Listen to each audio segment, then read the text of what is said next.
Is 6:13 p.m. We would like to take this opportunity to remind the members of the public of the district's mission, which is to ensure that each student achieves his or her highest personal potential and of the district's vision to be a world-class school system. This evening's agenda includes the invocation, the Pledge of Allegiance, public comment, consent action items, which include 2 items under executive services, 4 items under academic services, 3 items under business services, 6 items under human resources, 12 items under operations, and 1 item under attorney recommendation. Also 4 items under other business. Board members, is there a motion to adopt the agenda?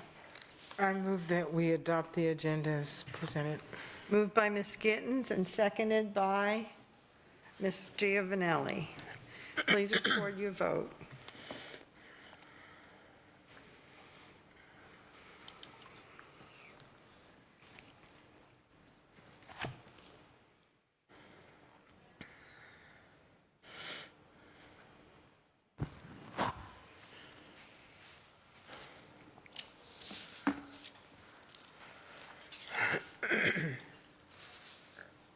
Motion carries 7-0.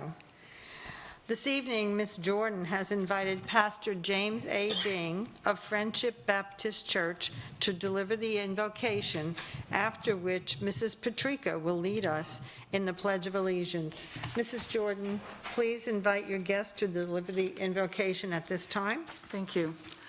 I would like to introduce from District 4, Pastor James A. Bing of Friendship Missionary Baptist Church, located at 2030 Palm Avenue in Fort Myers, Florida. Friendship Church was established in 1912 and has been at their present location since 1950, with Pastor Bing serving them for the past 46 years. Thank you very much for being here and welcome. Will you please rise?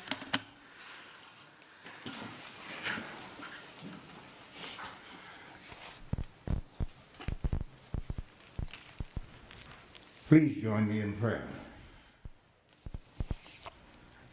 Our God and Heavenly Father, in these days, confronted with many and varied contradictions, we do not find it easy to appear before you. Surely to pray now is to ask for a demonstration of your mercy. In our most sensible moments, we realize that we can have no audience with you except we bring before you the needs of our entire community, for you are the God and Father of us all. On today, we are reminded of the awesome responsibility you have placed on those who govern. We thank you for the capable leaders and staff of the Lee County School District and its optimistic student body. Remind them that they are your servants and that you will hold them accountable for their stewardship. This we ask in the only name that really matters, even the name of Jesus the Christ. Amen. Amen. Amen. Ms. Patrica, please lead us in the pledge. I pledge allegiance to the flag of the United States of America and to the republic for which it stands, one nation under God, indivisible, with liberty and justice for all. Thank you. You may be seated.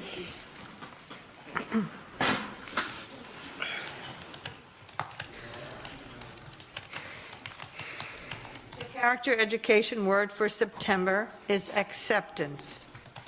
Recognition of the diversity of others, their opinions, practices, and culture with a favorable reception. The quote for September is, "Strength lies in differences, not in similarities." Stephen Covey. And the display that you see, the design that you see displayed on the screen was created by Kyra Flournoy a 10th grade student at Lehigh Senior High School.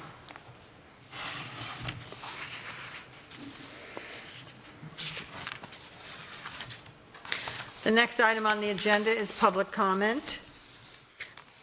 Attorney Dupree Bruno, please address the agenda item of public comment.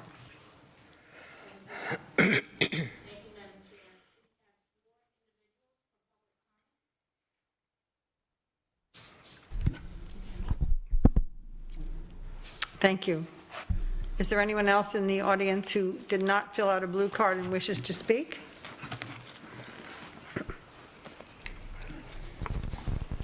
You have Okay, seeing none. one additional. Somebody with their hand up. Back over here on the left-hand side, raise their hand. Did someone else raise their hand? Ms. Ware. One? It's Ms. Ware? Yes. Yes. Okay, thank you. All right, Attorney Bruno, please call the first card. The school board policy provides the opportunity at this point of the meeting to address the board concerning any matter on this meeting's agenda or any other matter relevant to the operation of the school district. If you completed a blue card, please put it in the basket. If you need one, they are located in the hallway. The rules concerning public comment are posted at the back of the room. Public comment will be made from the central microphone in the back of the room. Please be advised that the board does not respond during public comment to remarks made by speakers. At the end of the public comment period, the board chair, Ms. Fisher, will address concerns or the assignment of any concerns or requests to the superintendent. We encourage each speaker to wear a mask during public comment. We would ask that you use the sanitization supplies which are provided near the microphone after you speak for the benefit of the next speaker. Speakers and those attending the meeting are expected to act in a respectful manner. The purpose of public comment is to provide feedback on school district issues. Personal attacks on individuals or abusive language are prohibited. In addition, clapping, hissing, and booing are prohibited. Speakers who fail to follow proper decorum in the chambers will be ruled out of order. Any speaker continuing with such remarks will be required to relinquish the microphone. Per Board Policy 1.11. The time per speaker is 3 minutes. You will find a countdown on the big screens in the front of the room once your time has elapsed. The microphone will automatically shut off. Please state your name prior to making your comment, and please stay 6 feet apart. At this time, we will call Ms. Julie Zatkovich. Hi, my name's Julie Zatkovich. For the past 15 months, I've been my father's caregiver through his cancer treatments at Moffitt while maintaining my job at Lehigh Senior High and executing all of my assigned duties. I have a medical letter from my father's oncologist stating that he is at a high risk for complications from infections and that they recommend that I, his sole caregiver and transporter, work from home to minimize contact with others who may be ill and at risk for transmitting infections to him. Page 5 of the Spout Memorandum of Understanding dated 8/18/2020 states, in addition to requesting leave, employees may request assigned duties to be performed remotely if they are at an increased risk as defined by the CDC or they are a caregiver to a family member at an increased risk. The district will work to accommodate employee requests for assigned duties to be performed remotely. I have reached out to Human Resources and other departments over the past 2 weeks on multiple occasions regarding the above accommodations. I was informed the only avenues open were FMLA or ADA leave with the requisite paperwork. FMLA does not apply to me because of the uncertainty presented by the ongoing health crisis in the next 12 weeks and then the subsequent 30-day mandatory work requirement. The ADA leave request is not applicable because it's only intended to cover illnesses impacting myself. I proceeded to contact my union rep with these concerns and was directed to speak with my supervisor or principal, as they are the person authorized to make accommodations at a more individualized level. Upon raising my concerns as instructed, it was communicated that they were unable to allow for any accommodations for me to either work from home or work from an isolated office on campus, thereby avoiding contact with staff and students, as stated in the aforementioned Spout Memorandum. As the sole provider of my father's care and transportation to Moffitt, I found myself in the unbelievably difficult situation of choosing between a job I had held for over 20 years or the health of my father. As much as I would have loved to have continued working in my current position in a safe manner, I ultimately must put the well-being of my family first.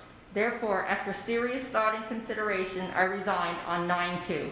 I understand the school district has promised us grace and compassion during these last few months.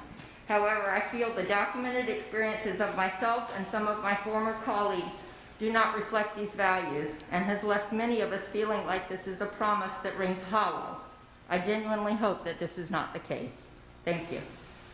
Thank you. Our next speaker is Lou Navarro.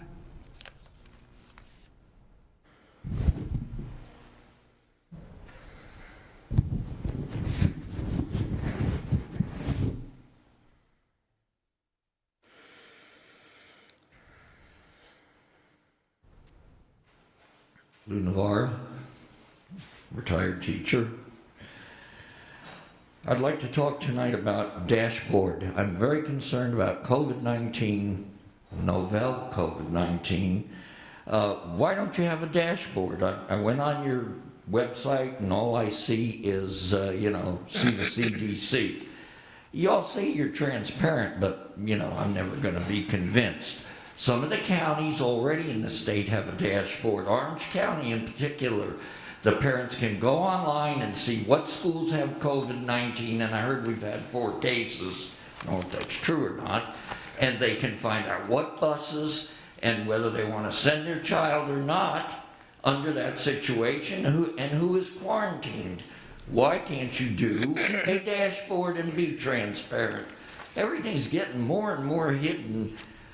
Even when you call Melissa Mickey, and she's a wonderful lady, I discussed this with her. You ask for this, well, we got to go find it for that. And we got to, before you had that information, like who's the bargaining unit, and how many teachers are there, and how many teachers do we need, now it's a big, big deal. That's not transparency. I want a dashboard, though. I'm a taxpayer. I want the parents to protect their children. This is not over. We shouldn't even be in school. They should have waited till January. I don't care what the governor says. He's still hiding in his mansion. I have a message from Mr. Getz. He's not well. He asked the substitutes to remain out and not work due to the pandemic. He said he's tired of coming here and meeting with like Dr. Pruitt and going nowhere. The board refuses to help the subs, and they are on their own if they contact COVID-19. And he's pretty disgusted. I talk to him every day, and I don't blame him. I suggest Mr. Andy Brown, MED. I never put MED. I don't know what the pompousness of that is. Start subbing and find subs, because it's ridiculous. You couldn't even help any of the subs.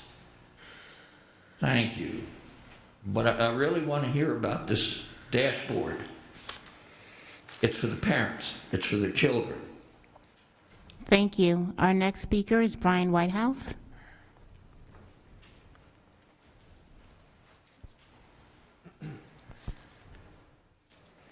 Yeah, good afternoon. My name is Brian Whitehouse. I live in Cape Coral. I came here this evening because I want to talk about our children. We give our children an awful lot of education, but do we really teach them about real life? Do we really teach them about what's going on in our world today? Do we teach them what is going on in our country today? And how they should be able to react to these situations in a normal, adult manner. I'm going to give you an example of what happened to me last year with our children. I was stopped at a stop sign in Cape Coral, and a car pulled up alongside me. There was 4 high school girls in that car. The windows were down in that car, and all 4 of those were on their cell phones. And I took a look at this because I thought it was unusual for this to happen. You know, I'm not a young guy. I've been around a long time. But I figured that at least these girls should have their seatbelts on. Well, none of them had their seatbelts on, and they were all on their cell phones. So I wound my window down. The music was blasting out in that car. And I told these 4 girls, or I asked these 4 girls why they weren't wearing their seatbelts. The girl at the front, in the front seat closest to me, she said, "Why, are you a cop?" Yeah, I said, "No, I'm not a cop. But if I was, I'd give you all a ticket right now."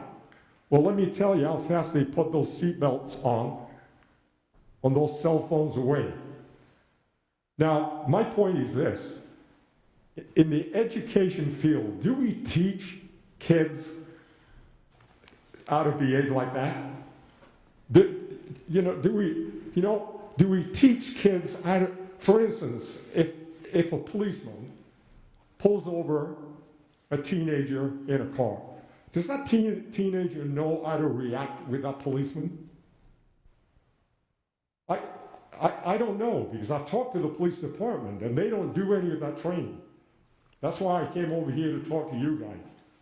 You know, we should be teaching our kids about not just education and subjects that will get them A's and get them into college, but we should be teaching about life and what the real world is like out there and what's going on in our country right now. Thank you, sir. Thank you. Our next speaker is Jackie Perez.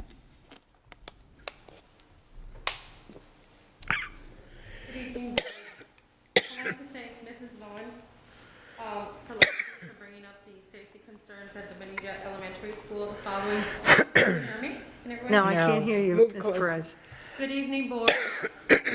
I want to thank Ms. Vaughn for last week bringing up the concerns about Benita Elementary School. The very next day, there was a crew out there looking at those very concerns that she had. So I'd like to say thank you for bringing that issue up and having it addressed so quickly. I want to also bring up the IAQ contract that was being brought up tonight. I saw on my phone that it was pulled, but I wanted to object to adding $6,600,000 to a contract when the district has purchased a solution and the electrostatic machine. So we're basically paying for a labor. The vendor in this particular contract has been under the scrutiny of the Florida Auditor General. This district was ordered to actually replace ad valorem taxes in June, over $1 million, back into the proper budget. And we continuously are giving the same vendor, who has given large donations to board members, additional funds to his contract. This should have gone out to bid. That would have been the most objective, and that would have been the most appropriate thing to do, but to put this out to bid. And not for the district to be paying for everything, and then just paying $6,600,000 for labor. My other concern was, last week during your board meeting, there was a lengthy conversation during the whistleblower policy where a board member made a comment about the investigations being conducted by professional standards, that she had felt that they were the best or they were done well. Well, I have objections to that also. I have brought up several complaints about the quality, integrity of those investigations that I feel that were biased and prejudiced. I had a lengthy conversation in January with your board chair, Mary Fisher, and she agreed with me, and the quote, I wrote it down, was that they were amateurish at best. And we were referring to the Fort Myers Technical College investigation, where we all had many concerns, and that has not been resolved. You're still using the same individual who has had investigations that were quasi-investigations, and you're including him and his department in your policies. That does not alleviate the mistrust that your employees have, or parents, or constituents. We need to look at who's behind these investigations and how they're being conducted. There has to be some kind of policy in place for that, for the integrity of them. Thank you. Thank you. Next speaker is Ms. Cherry Ware. Good evening, for the record, Jerry Ware. I would like to commend Ms. Gwynn for the initiative you have with your community meetings. Very informative. I wish that we had such in our area. Number two, I'd like to say thank you for enduring that heat with me Saturday as we continue to try to get the census people to complete their census forms as well as to register vote. And last but not least, I'd like to thank the board. I think I heard correctly that Dunbar High School will be a site for the storm, because we have not had a location to locate people in the case of a storm. Thank you very much for the opportunity.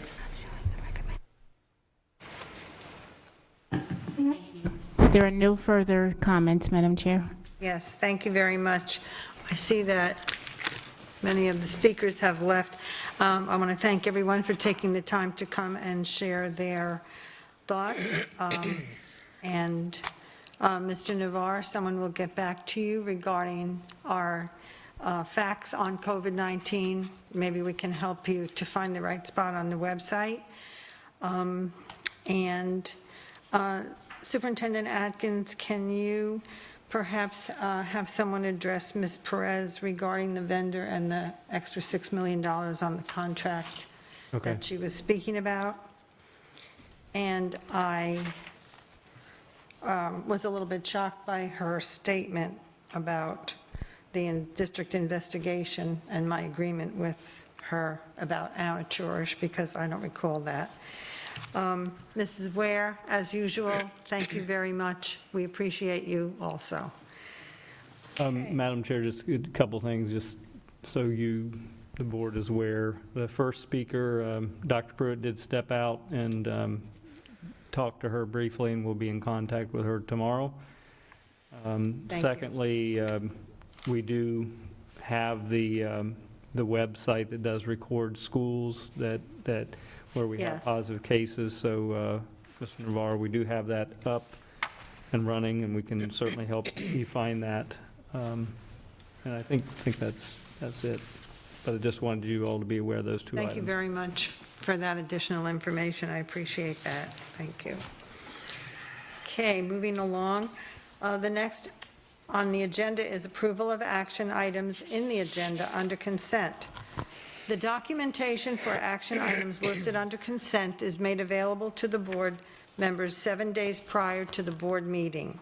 We are expected to review all the material, and we have an opportunity to speak with the superintendent with any questions we may have regarding the recommendations. Some of these items have also been briefed or workshopped with the board in advance of appearing on the action agenda. Board members, are there any agenda items you wish to pull for discussion under the unfinished business tabled items portion of the agenda? Mrs. Giovanelli? I have none. Ms. Patrica? No, thank you. Ms. Jordan? I have none. Ms. Gittens? None. Ms. Vaughn? I have none. Ms. Morgan? I have none. And I have none. Is there a motion then to approve the agenda's consent items as stated? I move that we accept the agenda items as stated. Okay, moved by Mrs. Gittens and second by I'll second that. Mrs. Giovanelli. Okay, board members, please record your vote.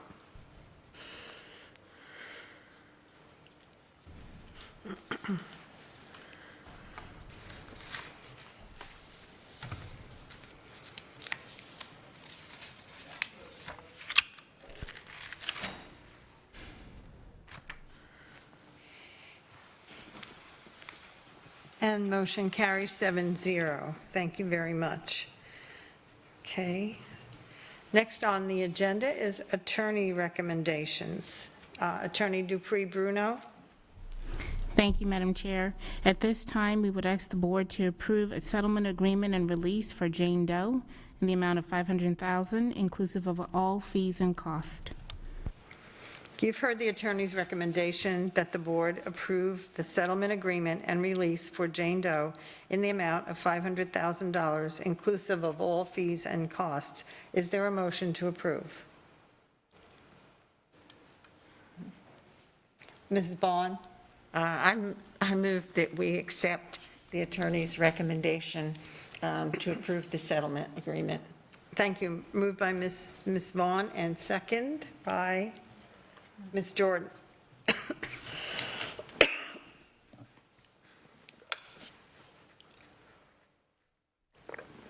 Any discussion? Board members, please record your vote.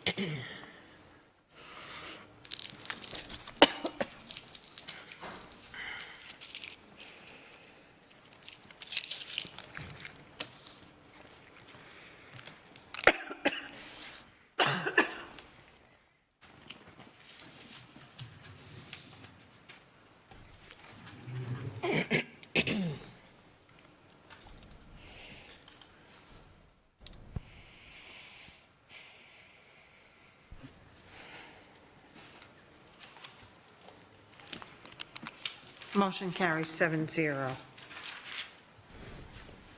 Next on the agenda is board members' comments or reports. We'll start this evening with Ms. Morgan. I have only one comment. We passed a resolution authorizing new members of the board advisory committees. I want to encourage members of the public to look at the opportunity to participate on the different board advisory committees. The number of resumes coming in, I think, has slowed down. We are looking for committee members in some cases, so please go online, check out the different committees and what is expected of committee members. Committees are still meeting virtually, so there shouldn't be a concern about volunteering to serve on a committee at this time in person. Thank you. Thank you for that. Ms. Vaughn? I hadn't thought about making that comment, Ms. Morgan, but ditto from me. I know I put some word out into the community, but in looking at most of the people on the list, I don't know that any of my outreach helped, but never hurts. I do want to thank all the members of the public who participated in School Heroes Wear Masks. I had set my goal at 50,000. We fell a little short, but we're not done yet. We haven't done the final count, but the ballpark figure is in excess of 42,000 reusable cloth masks. And remember, these are for the use of our children, and they're a supplement. They're something that they can use on the weekends as well as in school. And, we still have the program where if a student shows up on the bus or in the classroom without a mask, we do have the disposable masks. I think that this, and we touched on it at the briefing this afternoon, demonstrated an across-the-board community effort, because we had huge donations from businesses and corporations.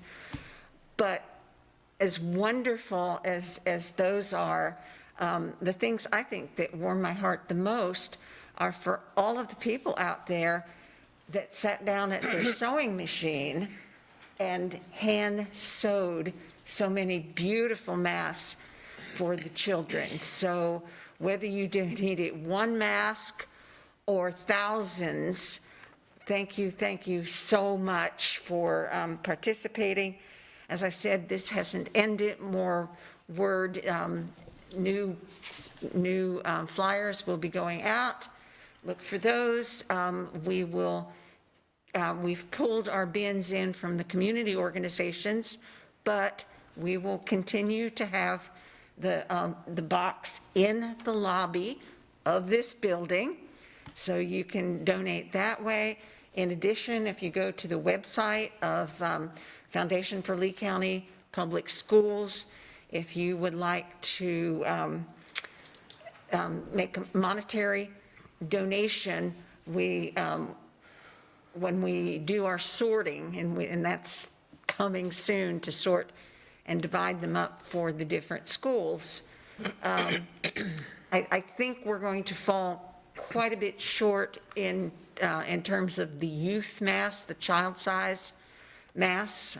We will have enough, though, with that 42,000 to go to all the students that are currently in face-to-face learning.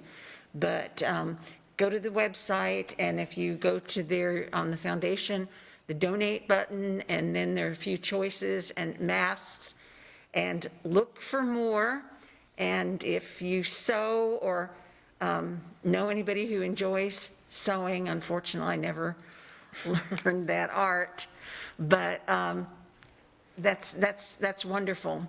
So just a terrific community effort, and some people that came out and donated that I dare say some of them had never really gotten involved with donations for the schools. So we're trying to open it to everyone, and those are my comments.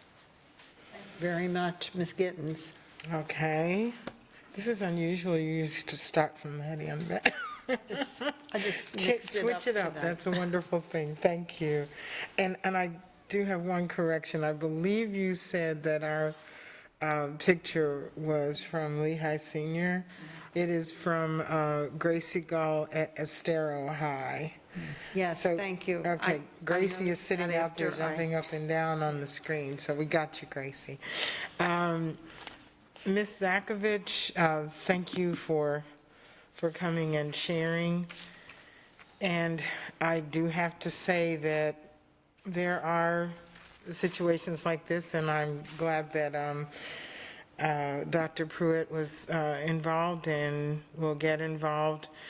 We have to, as Ms. Zakovich said, act with grace and, what was the other word? Grace and compassion.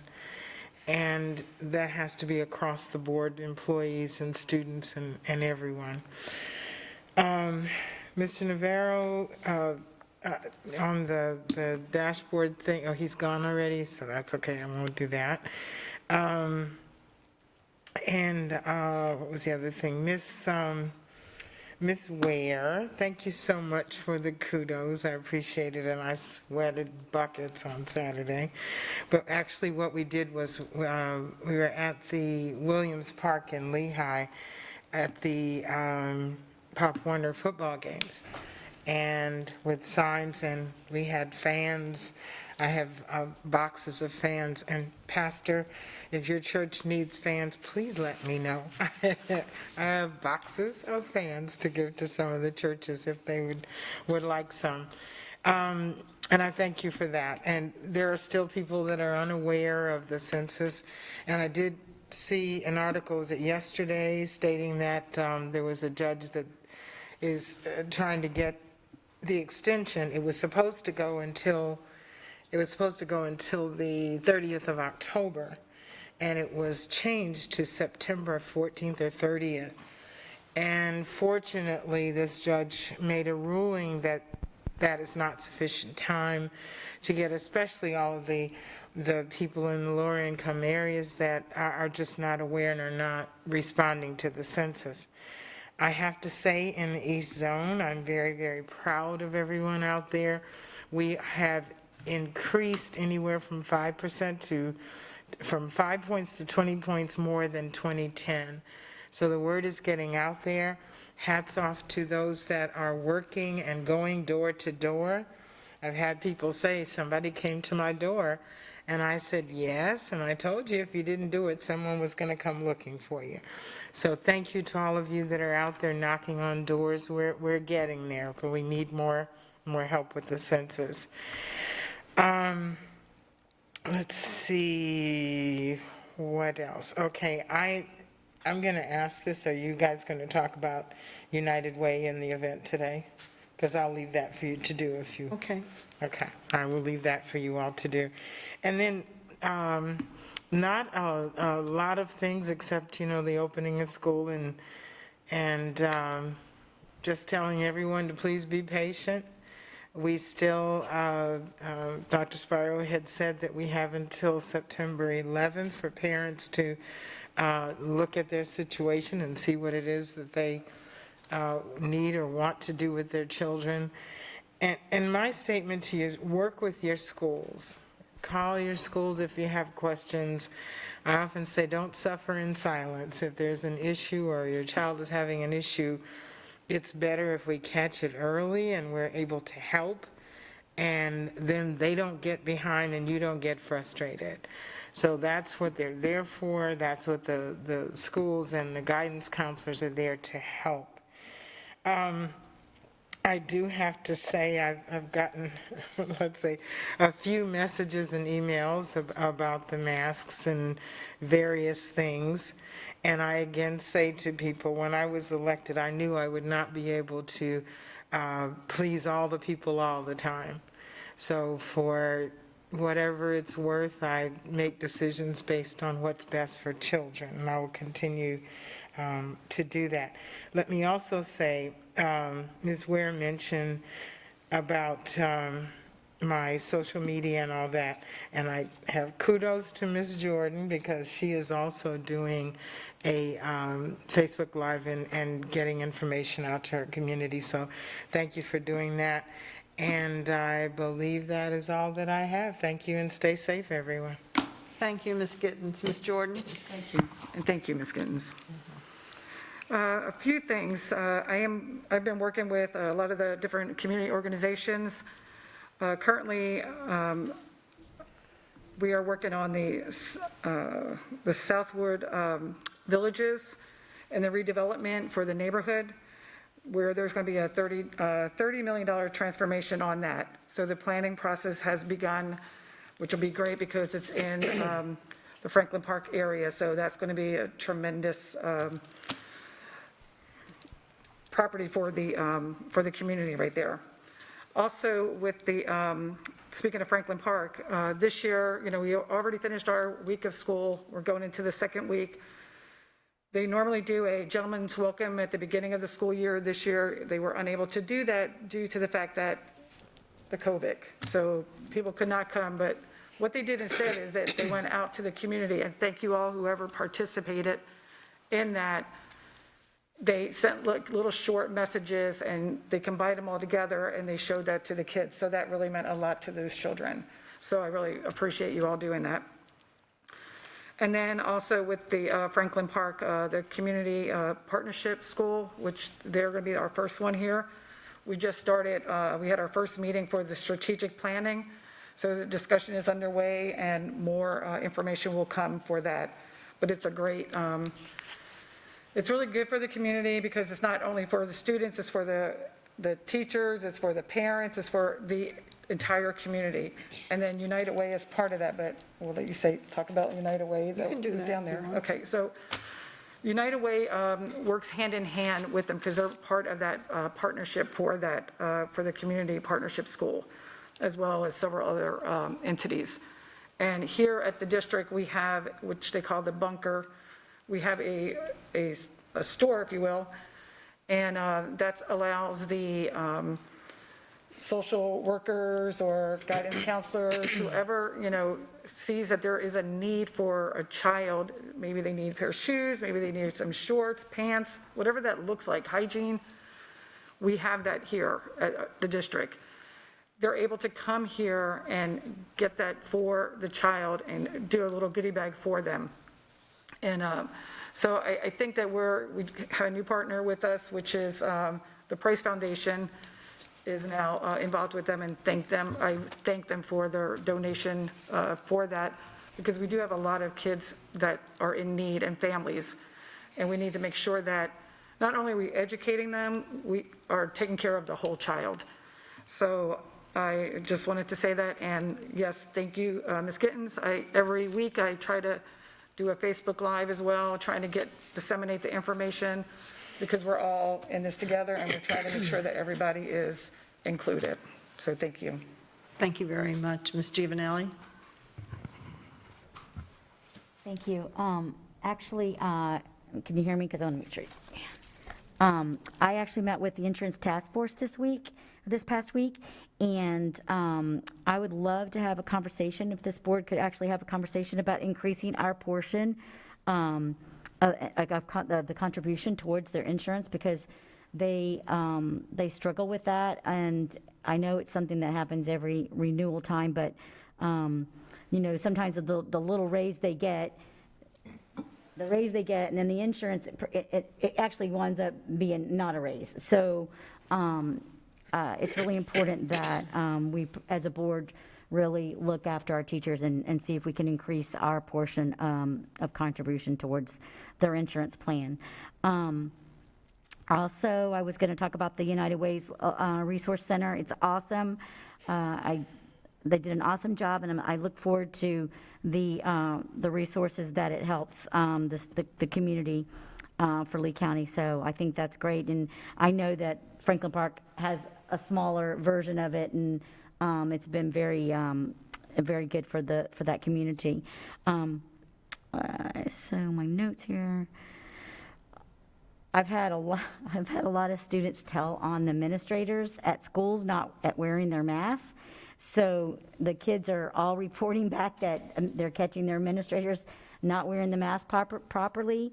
So I think it's really important that we all lead by example and make sure that our masks are being worn properly for the least amount of exposure. That's really important. What else? Advisory committees, I had that on my list too, because we don't have, I still don't have a CSI applicants there, so I think I'm going to get a couple more, but I am not able to, I had no applications, so we are in dire need of participation in the advisories and committees, and it's great that they can still meet virtually, so that's important. I think I hit all my list pretty much. I'm glad that they're going to speak with that teacher, because I think it's really important that we do have grace and accommodate teachers. I've had a lot of calls regarding that, and some of them wanting to go back into the classroom for their supplements because they didn't realize their pay was going to be deducted, so that they were going to lose that. So I think it's really important that we be fluid in that as well. I mean, the grace has to run both ways as well, so hopefully we can work things out. And I think that's mostly everything that I had on my list. Classroom sizes. I'm hearing a lot that teachers are having a difficult time doing the virtual learning and when they're teaching in class. And I don't know, they're not, kids are having their hands raised, but that they're not aware because it's very difficult to do both without having an assistant or a para in there helping them or somehow. So I don't know if we can try to be more accommodating for that, because in the end of the day, that hurts our students if they're not having their issues addressed. So I think that's something that we really need to look at. And that's it. Thank you. Thank you very much, Mrs. Patrica. So I've got several items tonight. I have not yet provided any feedback regarding going back to school in the school year. A lot of the feedback I've received has been very, very positive. I will give my personal feedback as a parent. Mr. Davis, is it appropriate to say I love you in public? Because I have filled out 0 paper forms. Not even 1 paper form. I did, unfortunately, fill out my kids' FHSAA forms by hand before I became aware of the athletic clearance, where we can do all of that online. So just really, and it was like even easier this year than last year, because last year's information was already pre-populated when I went in to fill out the forms this year. So just, I asked for that a long time ago, and that's really a big piece of customer service. So thank you for that. I have found with feedback from parents that patience has really been employed by our community and by our parents. The overwhelming feedback has been little bits of frustration here and there, with an understanding that this is all brand new and we've all got to work through it together. And I've really been impressed by the way the community has done this. I will say my own children's biggest complaint was lunch. The lunch processes have all changed, and it took a really long time, and that made them upset. The longer I spent in lunch when I was a kid, the happier I was because I wasn't in class. So I'm not sure why they were complaining about that, but by day 2, that was no longer a complaint for them. So thank you to all of staff, both here and in the schools that made this possible. I was at Pinewoods. I couldn't be there on day 1, but I was there on day 2. I didn't even go back on day 3. Typically, I have to go there the 4 or 5 first days of the school year, but it was such a well-oiled machine that I mean, I think I walked 1 kid to class and that was it. So, okay, moving on to other things. I love that the COVID hotline pops up every time you visit our website or a school's website, because it makes it super easy for anyone in the community to know exactly how to reach out with questions and concerns about that. I'd like us to consider going forward, and this is something to sort of put on the back burner, but going forward, how can we use this technology, specifically with regard to open houses? Dr. Adkins, I think you and I had a brief conversation about this. Dunbar did an outstanding job with their open house this year. Not appropriate necessarily for 9th graders. I think 9th graders, given the opportunity, it wasn't possible this year, but 9th graders should probably physically be in the school so they can walk around and see where their classes are. But 10th, 11th, and 12th, there's no reason why they can't have a virtual open house. And the way Dunbar did it was you went in to the meeting and you saw some general background information about the school, and then you chose to be admitted to each teacher's Zoom classroom. And so my daughter and I got to see her teachers and talk to them and ask them questions individually. Whereas the other open houses that I attended were more like canned and pre-recorded messages from teachers without the ability for parents and students to interact with the teacher. So I just think going forward, we're crazy if we don't utilize this. It was so much easier for me to attend an open house from my home than it was to have to get in the car and drive there and all that. So I'd like us to consider that going forward. Dr. Pruitt, I don't know if she's here, 10 pages of certificated personnel hires were approved tonight, in addition to the 900 million other things you've had to do. And you know, I feel incredibly badly for Ms., what was her name? From Lehigh that was here Zakovich. today. I feel incredibly badly for her. Dr. Pruitt, I have seen board meetings across the state where the lines of teachers and support staff coming to board meetings with that kind of feedback, the lines are out the door, and we had one. So I don't know how you're doing what you're doing, but I really, really appreciate it. It doesn't go unnoticed. I want you all to know that last week I had FSBA Executive Officers Orientation. I would say that the 2 themes that came out of there are innovation and positive advocacy. Innovation is going to be key for us as we emerge from this pandemic, and making sure that we are capturing all of the best practices that came out of this and really revolutionizing how we deliver public education in the future. I think that's really what your executive committee is excited about. The budget, I didn't have a chance to talk about this while we were discussing the budget because we ran low on time, but I have significant concerns that the budget is not going to look like this next year. I believe that we will not see a special session in November, but I also think that we all need to keep our eyes wide open on ways and places that we can save money, because I think that the lack of sales tax in this state through this pandemic is going to hit us hard, and I don't want us to wait until next year to start to think about that. Dr. Desamore, thank you, not only for bringing a little bit of levity to the discussion today surrounding the budget, but for the incredible hard work you and your staff had to put into doing this, cutting where you could cut to make sure that we have what we need for this year. And I don't envy the position that you're going to be in for next year. But I know you've been there before, and I know you've done it. Do we have, Dr. Atkins, you don't have to answer this right now, but do we have a process in place for local religious leaders to sign up to do the invocation? I think that I know that I struggled finding someone to do it when it was my turn, and if we could have a place on the website where I can, when I'm out and about, direct a religious leader to go to that website. Yes, we have that? No, I was just going to say, in addition to that, we need to know when our turn is so that we're able to reach out in enough time to get someone. So that's my concern. If Ms. Thomas can let us know a couple weeks in advance of when we're scheduled to do that, that would be very helpful.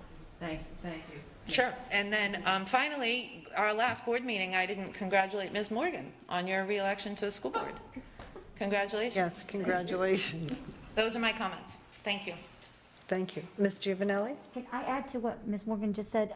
Maybe we can have something on that they could go and apply, just kind of like we do our advisories, because then we would have a list, because I mean, that would be somebody that would obviously volunteer their service. So, I mean, I don't know if it's something that, but I mean, I know several, but that doesn't mean someone's always available too. So, I mean, I think it's a great idea to kind of go out in our community and solicit that. And Ms. Jordan has comment on that?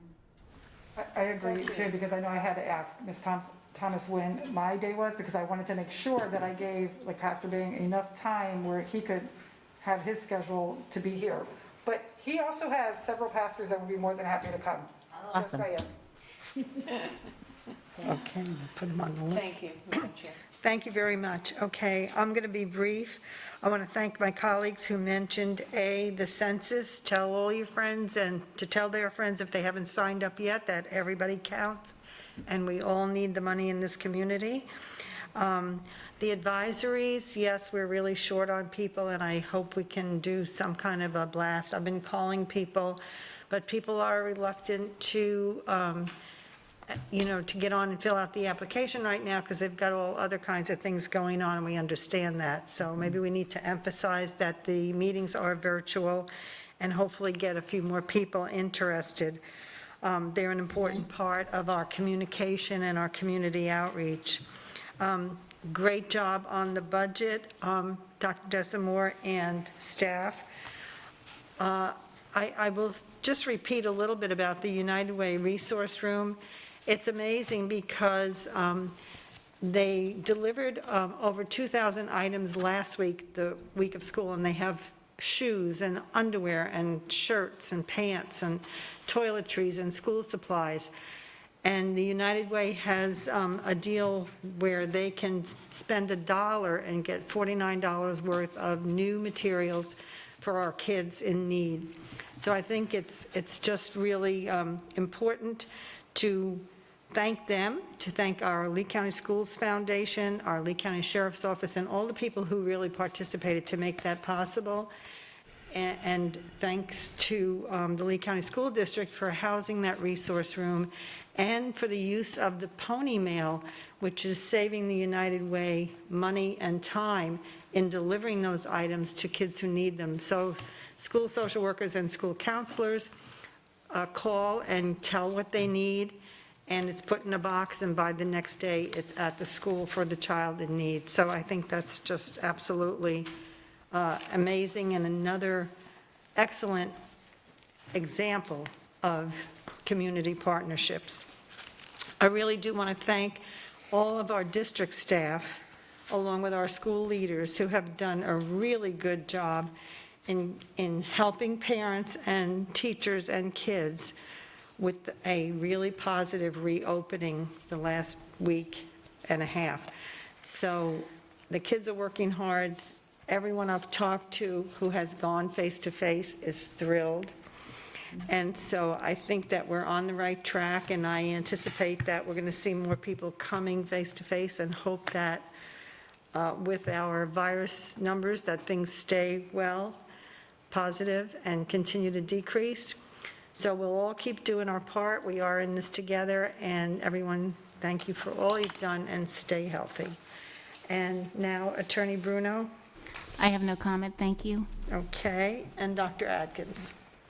Just a couple. I will be pretty quick. First of all, we are certainly, we'll definitely look into the sign up for our pastors. That is, I think, a very good idea. So Lauren is already on it, and we'll report back. I want to, again, thank Pastor Bang. He's got that great pastor voice, Yes. right?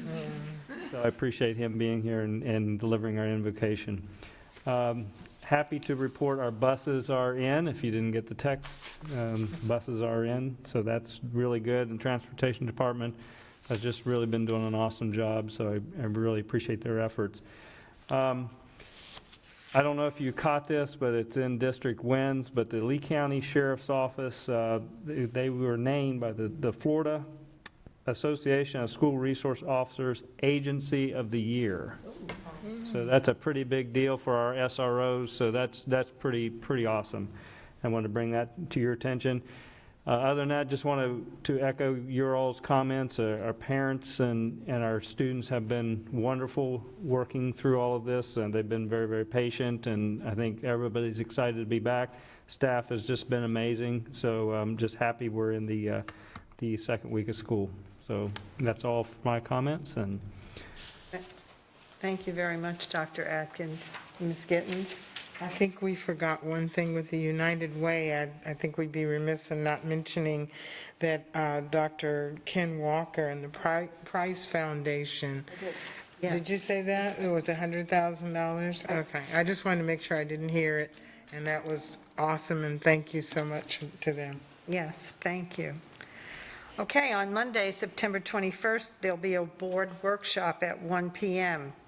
And on Tuesday, September 22nd, there'll be a briefing meeting at 1, followed by an action meeting at 6. At this point, having no other business to come before this body and seeing no objection, this meeting is adjourned. Everyone safe home. Thank you.